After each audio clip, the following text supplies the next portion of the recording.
Les maladies inflammatoires chroniques de l'intestin, elles aussi peuvent être très handicapantes. Voyez ce témoignage courageux d'une malade.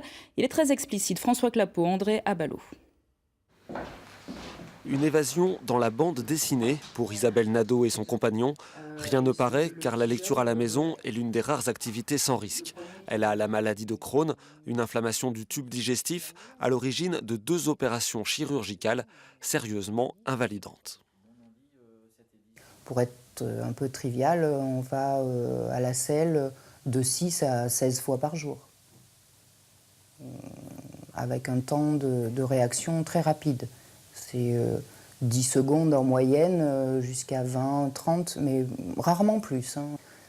Au niveau de la dignité, c'est moyen, mais je me fiche que les gens sachent. Ce qui me dérange, c'est qu'ils en soient témoins. Donc ça, je ne peux pas. Vacances, sorties, vie sociale, la maladie est un sujet de préoccupation permanent qui impacte toute la vie du couple. On ne vit pas à 2, on vit à 3. Parce qu'il y a nous 2, mais il y a Crohn. Et Crohn, on ne le voit pas, mais il est bien présent quand même. Parce que c'est lui, des fois, qui dicte notre manière de vivre. Côté professionnel, Isabelle Nadeau est bibliothécaire à la BFM de Limoges. Son employeur lui permet de travailler depuis chez elle. Autrement, ce serait trop compliqué. Il faudrait des toilettes à proximité et toujours libres pour elle. Le même problème peut se poser n'importe quand à l'extérieur si elle doit trouver des toilettes en urgence.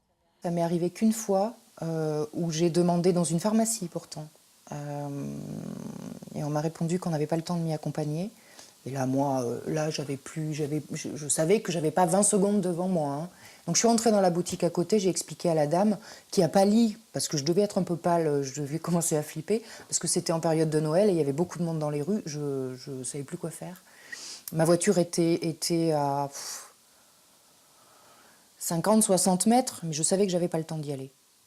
Parce qu'à la rigueur, une fois dans ma voiture, personne ne me voit. Pas de médicaments miracles, mais des ateliers thérapeutiques sont dédiés aux patients atteints de MICI, les maladies inflammatoires chroniques de l'intestin. Il s'agit d'aider les malades à faire face au quotidien et c'est aussi un temps d'échange autour d'un sujet tabou. On en entend peu parler, même si les choses évoluent lentement, mais elles évoluent. C'est-à-dire que maintenant, on a quand même des patients qui arrivent à s'exprimer autour d'eux, à échanger. Ça évolue, mais à la télé, à la radio, c'est vrai que ce n'est pas quelque chose dont on entend forcément parler. Il y a encore du travail pour faire évoluer les esprits, mais l'enjeu est important.